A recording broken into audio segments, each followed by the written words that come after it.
Well, I don't know if anyone knows. I don't know what happened there, but my internet disconnected on me. Uh, yeah, that's something out of my hand. I don't know if it's Telstra upgrading the system, but it completely dropped out. I checked my signal, everything was happening, and then just, yeah, my computer decided to disconnect. Was the Silicon Valley fascists? I don't know. But I will say this: if anyone was seeing my previous live, just jump onto this. If you wanted to watch, I was actually totally thrown off what I was talking about. But look, yeah, just send me a message. I know someone else is viewing. Just send me a quick message. Are you receiving this connection okay? Able to see this clearly? Uh, Blink twice if Peter Dutton is next to you, threatening to strip you of your citizenship. Yeah, well, yeah, I won't get into that at the moment. But anyway, look, yeah, just so I do apologise. That just threw me off completely.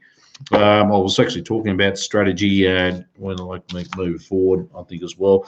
Well, look, I don't want to hold it up everyone tonight. It's just hard to come in late. I was only here for just under an hour.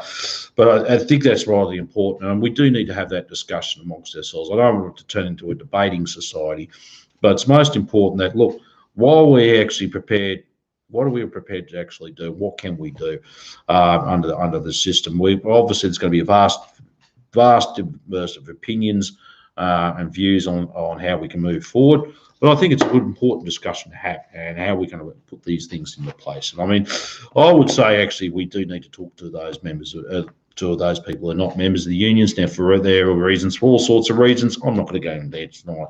But we do need to talk about that. We do need to talk them over, win them over. We at least need the majority of the workers over, because we can, without the majority, without unity in action, or without the majority on board and being united about it, well, then action's impossible. We can kiss a goodbye. So that's certainly where we are tonight. That's what I want to talk about. IR reform. It's certainly there. Look, it's hard to say. I know the campaigns have passed been about lobbying the Senate because the government doesn't have absolute control in it, but there are people there in the Senate there that obviously have, well, obviously I've got no trust in at all for obvious reasons. And they will certainly more anti-worker than they have forever been as well. So we've just got to be always mindful of the fact. Yes, look, I'm not going to completely wipe out parliamentary lobbying altogether, but we got to understand if we've got a Senate that's going to be hostile or won over by big business, we're in a lot of trouble, and we do need to feel like we do need to have a look at ourselves again, what action we can take, what matters we can take and control. John, you mentioned actually about India before, because what was interesting, farmers and the workers have taken matters into their own hand and prepared to have a fight. Now, for us to get up to that level, and we don't have a population of well over 1 billion, yes, but even for example, so imagine that 15 million workers in this country, or 10 million, went on strike. That would be phenomenal. And so I think what I understand, it's looked at. We're not there yet, but we can be, and it can be done. It's going to take some time. It'll take some pain. It will take some arguments as well. But we need to actually develop that fighting strategy as well. Fighting unions, yes, that's obviously on the card as well, but also outside of that as well. And also, too, other ways we can look at organising through cooperatives, that moving forward. Now, they're not the answer to it all, but it's just got to find that proper step forward. So we do have a lot of work in between. In the meantime, rules will never change unless the Yanks change. We are so connected to the ideology that we need their permission to scratch our ass. You're basically spot on the mark there.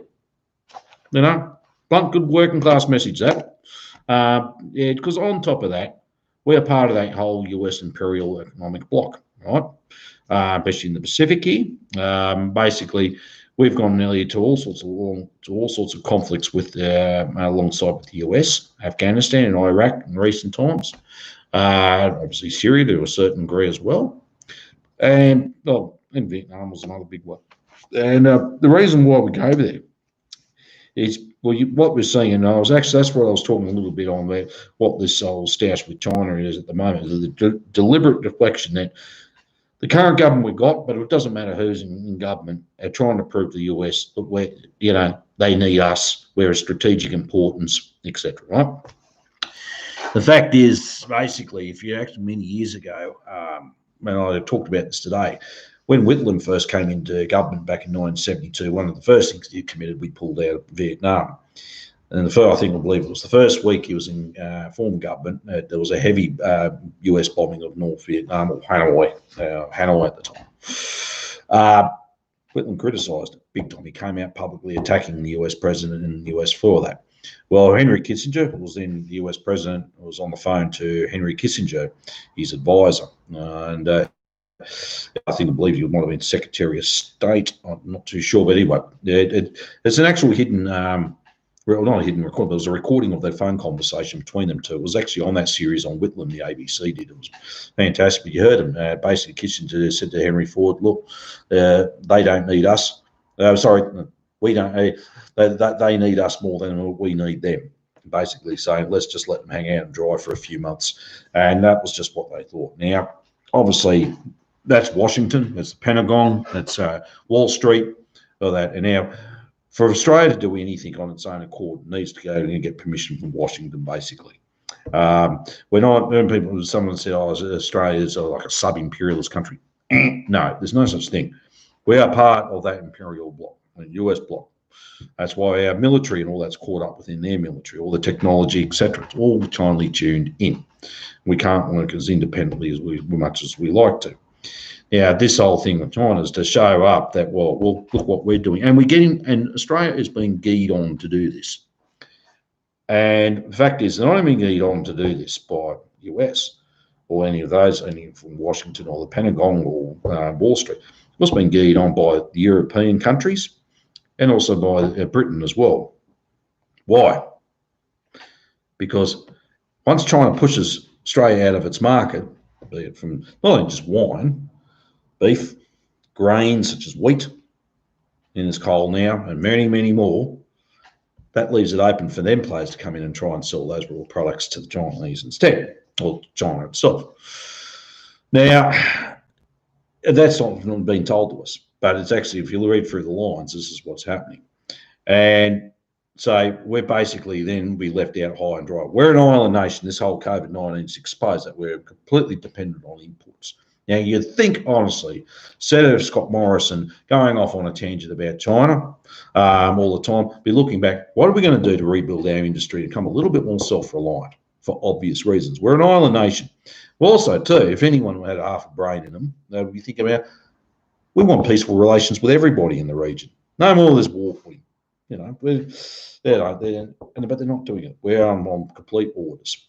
And so, this is what you're seeing has been playing out here. Who's going to lose out the most here? We're really lost out of most the working class. Let's face it, we're going to suffer through this. We will be paying for further crisis. And so as Australia goes into crisis, us working class people will be paying for it. It won't be the Gina Rineharts of the world. It won't be Twiggy Forrest. It won't be Kerry Stokes. It won't be any of those billionaires, local billionaires. It won't be any of the other multinationals. I mean, sure as hell, Murdoch, yes. Rupert Murdoch, he was born here, but he's an American citizen now. But regardless of that, beside the point, he certainly wouldn't care less. As long as you buy his newspapers, he is going to, or you subscribe to Sky News, he's got no issue. But if you don't afford it, he won't bail you out. So we won't be bailing it. We'll be paying for all this mess as well. So this is where we're involved in as well. And basically, whatever political persuasion the federal parliament's going to have egg on their face, look what you've done. Just completely stupid. Look what you've gone and done. We've already lost our weak market to Iraq because of our being involved in the Iraqi war. That was one of our biggest buyers of Australian wheat. And guess what happened? We're involved in there to invade it and destabilise it. And guess what happened? We lost our wheat market to others. So it just comes to show you, I mean, I'm not trying to turn the capitalists here or anything like that, don't get me wrong, but just to explain this, all this hidden stuff behind the agenda. It's good to read through it. Yes, I read Global Times. I like to read other alternative news sources such as RT and Press TV and that. Then you get a much more clearer picture of what's going on than what we traditionally would through the ABC and SBS and then other mainstream media outlets out here at the moment. So wanted to see that. Yes, I actually know about Rudd pushing that Royal Commission against Murdoch, only to them to go on TV and parrot News Corp on their anti-China rhetoric. Yeah, look, I mean, yeah, to be honest with you, John, it certainly is, there's certainly a bit of hypocrisy there as well on behalf of our rulers, not just the government, politicians, but also business as well. So I mean, yes, look, Rod's doing the right thing about taking on Murdoch. I also signed the petition. 500,000 people did. I encourage people to do it. I mean, my GT should be backed up with action as well, when people just don't buy any of the Murdoch stuff pronto. But what I wanted to talk about, what I was just going to say here, I find that he wants to do that, and then parrots on about this China stuff.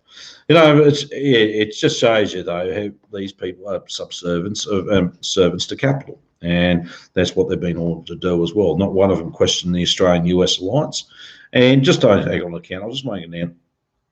General US people, working class people, they're not our enemy, right?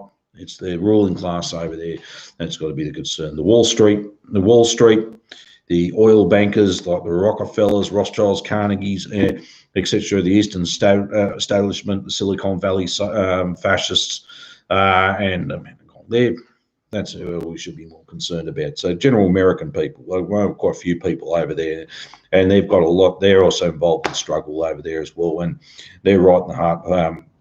They're right in the belly of the beast there, and they're really doing it tough at the moment, especially this COVID-19.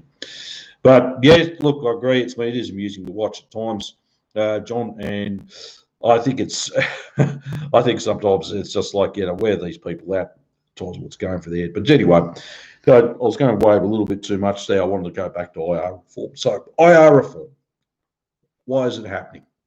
It's there for so to maintain that capitalism is trying to find further and further ways to seek profit, and they're ruthlessly trying to find it because they know markets are shrinking. But here's the catch thing.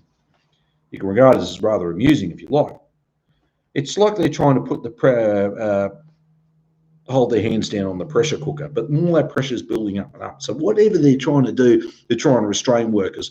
Actually, the things they're making worse for themselves. Yes, they're making it worse for the workers, but they're making it worse for themselves. They know full well one day it's going to come to a critical pressure point, it'll just explode, and it'll backfire magnificently on the capitalist class. So whatever they're trying to do, they're trying to keep capitalism going. No, full well, capitalism's coming to an end sooner or later. Not immediately, might not seem immediately, but it will come to an end, and it knows it too. System's so far on the nose. So I just wanted to throw that out there. I'm going to actually finish up this video very shortly. Obviously, myself and Dustin will be back live again next Sunday, our time, 12 o'clock our time. It'll be 8 p.m. US time, Eastern Standard Times. And, hi, Comrade Freaky. Welcome aboard. I will send you a message later on because I believe you want to do a live interview sometime. So certainly come on board with that. But look, just going to ask you about, we're trying to build a good community here as well.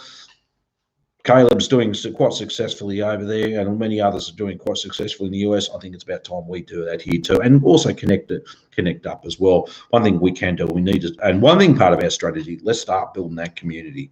That's what we need to do here.